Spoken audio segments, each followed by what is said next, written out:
Special honorees who represent all of our veterans, as well as those presently serving. Representing and presenting our honorees at Game Ball will be University President Harris Pastides and Athletics Director Ray Tanner. Today, our very unique honoree is celebrating its 100th birthday. On the field will be uniforms representing the history of the Army. Victory starts here. That is the motto of our own Fort Jackson. In 1917, America had just entered World War I and desperately needed more soldiers and a place to train them. In June 1917, construction began on Camp Jackson, and the forest on the outskirts of Columbia became a thriving training ground for 10,000 soldiers. When World War I ended, the once bustling base was returned to South Carolina for a National Guard camp. By 1939, World War II had begun, and once again, America needed Camp Jackson. In the summer of 1940, the training camp was elevated to Fort Jackson.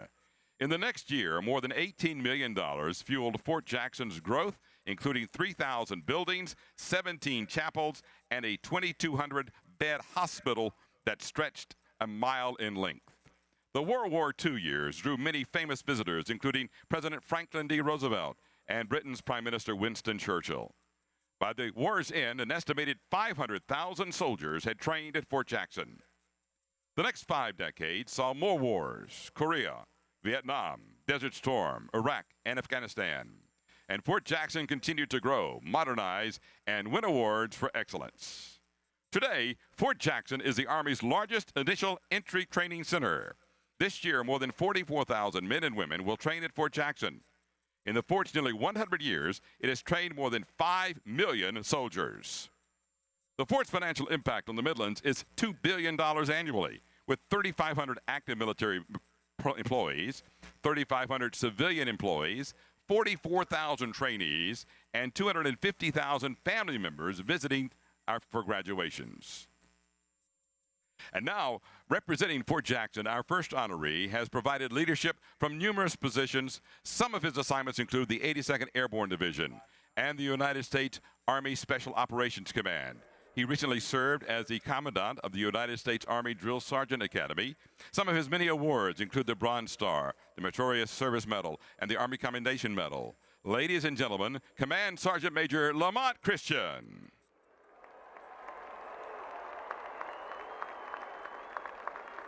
Our next honoree has served in numerous principal staff leadership and command positions, including combat tours during operations enduring Iraqi freedom. Some of his leadership assignments include Director of Training, G357, United States Army in Washington, D.C., and Division G3, 82nd Airborne Division. Some of his many awards include the Distinguished Service Medal with 1 Oak Leaf Cluster, the Legion of Merit with 3 Oak Leaf Clusters, and the Bronze Star with 2 Oak Leaf Clusters. He is the Commanding General of our own Fort Jackson, Major General Pete Johnson.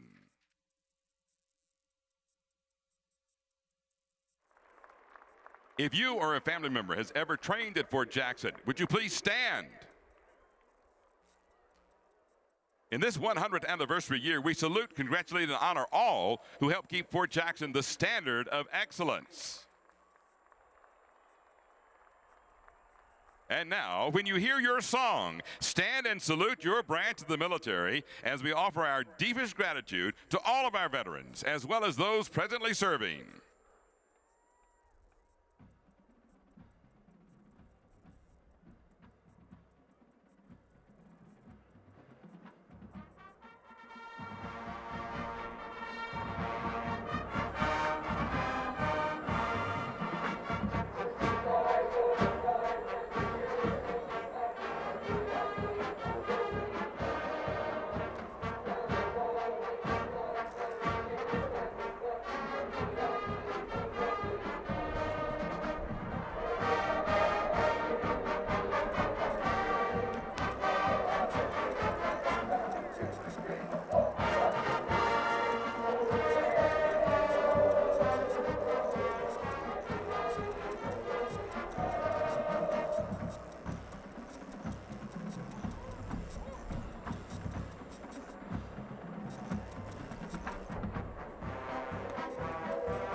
Would everyone please stand and join me in the Pledge of Allegiance? I pledge allegiance to the flag of the United States of America and to the republic for which it stands, one nation, under God, indivisible, with liberty and justice for all.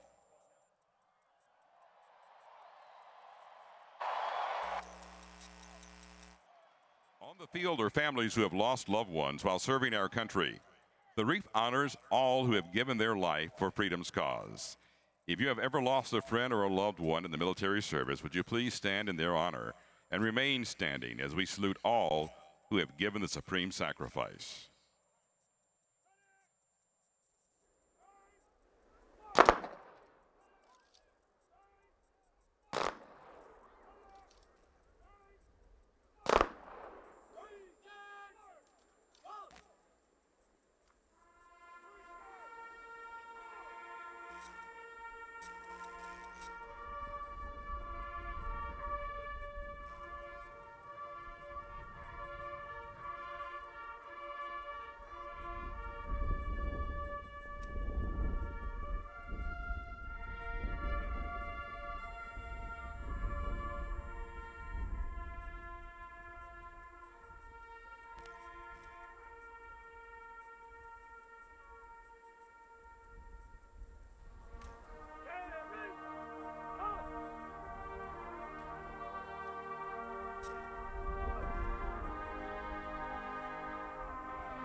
As we honor our loved ones, may we say with Abraham Lincoln that we here highly resolve that these dead shall not have died in vain, that this nation shall have a new birth of freedom, and that this government of the people, by the people, for the people, shall not perish from the earth.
As we conclude our salute, may we say a prayer for those serving in our military, and may we all join Army Staff Sergeant Christopher Fairley in the singing of God Bless America.